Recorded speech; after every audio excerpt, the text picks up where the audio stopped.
يا رب العالمين الله الله صل على طه الأمين الله الله في كل وقت وحين இதுதான் வருமானம்.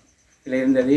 இப்போ இந்த முறை இப்போ புள்ளிகள் 3 பேர் மகளுக்கு ஸ்கூலுக்கு போகிறதுக்கு இருக்காங்க. அவங்க ஒருத்தர் 10ஆம் ஆண்டு, ஒருத்தர் 7ஆம் ஆண்டு, ஒரு புள்ள 3ஆம் ஆண்டு படிக்காங்க. இப்போ அவங்களுக்கு போக்குவரத்து செலவு கூட ஒரு கஷ்டத்தில் இருந்து கொண்டு இருக்கிறாங்க. இதுதான் தொழில், இதுதான் அவங்களோட தொழில். அஸ்ஸலாமு அலைக்கும், வணக்கம். நாங்கள் இப்பொழுது இருப்பது அனுராதபுரம் ரம்பவ பிரதேச செயலத்தின் கீழுள்ள இகலக்கொட்டியாவ என்ற கிராமத்தில் இருக்கிறோம். இந்த கிராமத்தில் உள்ள நிறைய மக்கள் விவசாயத்தை செய்கிறாங்க. அதே போல் பண்ணை வளர்ப்பான ஆடு மாடு இது போன்ற கால்நடைகளை வளர்த்து தங்களது வாழ்க்கையை ஓட்டிட்டு போகிறாங்க. அந்த அடிப்படையில் கடந்த சில நாட்களுக்கு முன்னர் வந்த வெள்ளப்பெருக்கு காரணமாக இவர்களுடைய வாழ்வை உலுக்கிய சம்பவத்தை நாங்கள் காணக்கூடியதாக இருக்கின்றது.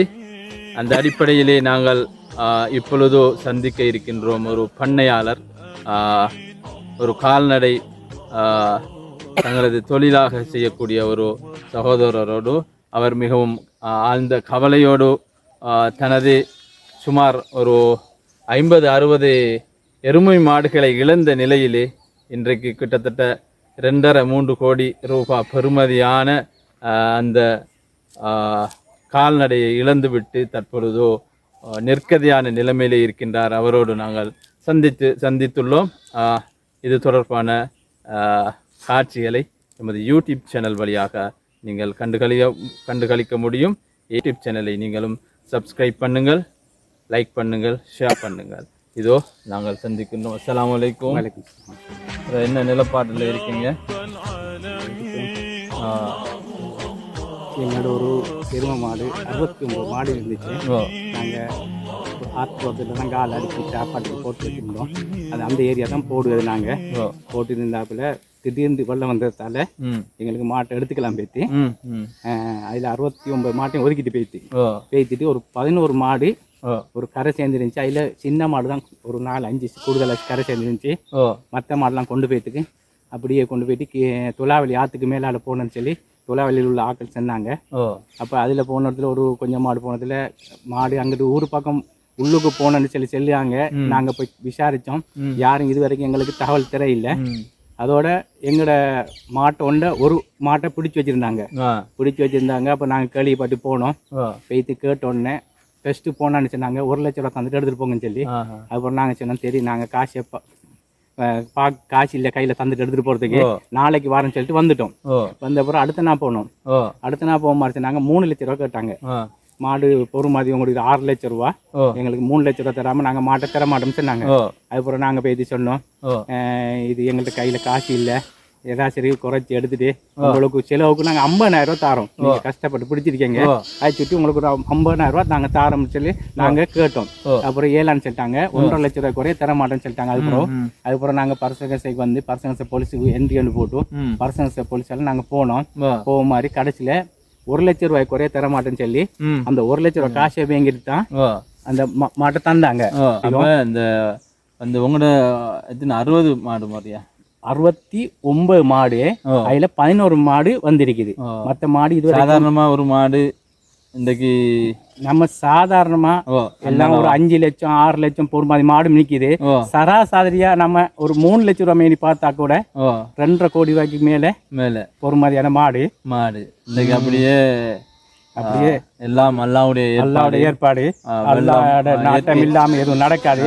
அல்லாட மேல நாங்க தவக்கல்து அஸ்தி அல்லா மினல் வக்கீல் அல்லா தான் போதுமையானவன் செஞ்சிருக்கோம். ஏதோ உங்களால வேண்ட உதவிகளை செய்யலும்டா.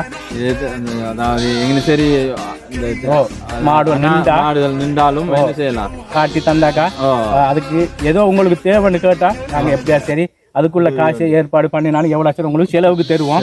எங்களோட மாடு எங்கேயா சரி நின்றா இது பார்த்தா எங்களுக்கு கொஞ்சம் அறியத்தாங்க.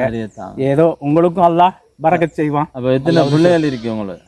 எனக்கு மகன் மகள்ல எல்லாம் முடிச்சிட்டாங்களா? முடிச்சிட்டாங்க. ஆ. மகள்ல மாடும் ஆ, எந்த மாடு தான் 2 பேரும் இது எல்லாம் என் மகள்லையும் எங்களுடைய மாடு கஷ்டப்பட்டு வாழ்க்கையே வெயிலிலும் மழையிலும் ஓட்டிட்டு ஓடின காலம். என்ன செய்ய, இன்ஷா அல்லாஹ் அதுக்குரிய பலனை அல்லாஹ் தஆலா தருவான். இதை விட அதிகமாக்கி தர வேண்டும் என்ற பிரார்த்தனையோடு நாங்கள் இன்னும் ஒருவரை சந்திப்போம். அஸ்ஸலாமு அலைக்கும். என்ன மாதிரி சுகமா இருக்கீங்களா? என்ன நிலப்பாடுகள், ஊர் செய்தி எப்படி இருக்குது?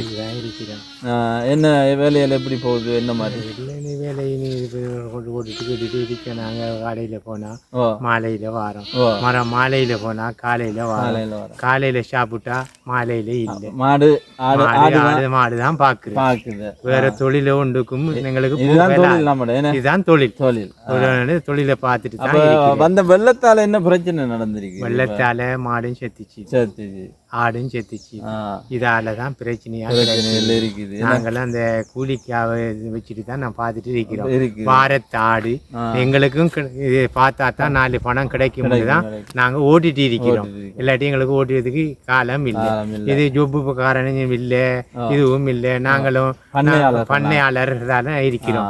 எங்களுக்கு பிள்ளைகள் எல்லாம் இந்த மாதிரி பிள்ளைகள் 4-5 பிள்ளைகளை வச்சுட்டு தான் அந்த சாப்பாடு சாப்பிட்டுட்டு இருந்து கொண்டு இருக்கிறோம். சில நாளை சாப்பாடு இல்லை, சில நாளை சாப்பாடு கிடைக்கும். இது கொண்டுட்டு இருக்கிறோம். நாங்க சாப்பாடு சாப்பிடாம இல்ல, சாப்பிட்டு கொண்டுதான் இருக்கிறோம். அந்த வேலையால சாப்பிடுறதுக்கு டைம் இல்ல. நல்ல இன்ஷா அல்லாஹ் உங்களோட ஆடு மாட்டுக்கு அதுக்குரிய நிவாரணங்கள் கிடைச்சா நல்ல சொல்லுங்க. அப்படியா? நெல்லம். சரி, நன்றி. நாம் அவரோடையும் சந்தித்தோம். அவரது கருத்துக்களையும் தெரிவித்தார். நன்றி. தற்பொழுது நாங்கள் இன்னும் ஒரு விவசாயி பண்ணையாளர் சந்திக்கின்றோம். அவர் பேர் எப்படி? உங்களோட நௌஷாத். இவரும் அன்றாதபுரம் இகலக்கொட்டியாவில் முன்னாடி இந்த வீடியோவில் பேசின 2 பண்ணையாளரும் மிக கஷ்டத்தில் அவங்களோட விவசாயமும் இந்த ஆடு மாட்டோட தான் இருக்கிறாங்க. ஏதோ அரசாங்கங்கள் இதை பார்த்து இவங்க அந்த கஷ்டத்துக்கு உதவி செஞ்சால் பெரிய ஒரு நன்மையாக இருக்கும்னு சொல்லி இந்த அரசாங்கத்தை தான் எங்களுக்கு வேண்டலும், வேறு யாரையும் இதாக்க இயலாது. இந்த அரசாங்கம் நம்பிக்கொண்டிருக்காங்க அந்த விவசாயிகள். ஏதோ அரசாங்கம் இந்த மக்களுக்கு ஒரு உதவி செய்யுமாறு தாழ்மையுடன் வேண்டிக் கொள்கின்றோம். இந்த பகுதியில் கூடுதலாக விவசாயம், மற்றது கால்நடை மேய்ப்பு, இப்படியான இதுகள் தான் நடந்துட்டு இருக்குது. என்ன இதனால வேற மக்களும் பாதிச்சிருக்காங்களா? பாதிச்சிருக்காங்க. ஊரில் 10-15 பேர் இந்த விவசாயத்துக்கு தண்ணி, வெள்ளாமையால் விவசாயங்கள் எல்லாம் அழிக்கப்பட்டிருக்கு, குளங்கள் இதாக்கியிருக்கு, பெரும் பாதிப்புக்கு ஏற்பட்டிருக்கு. விவசாயம், நெல் வெள்ளாமையும் பாதிப்பு அடைஞ்சிருக்கு. அதே போல இந்த கால்நடை இதுவும் பாதிப்படைஞ்சிருக்கு. நன்றி. நாம் يا رب العالمين صل على طه الأمين في كل وقت وحين عبيدك من شتات في شتات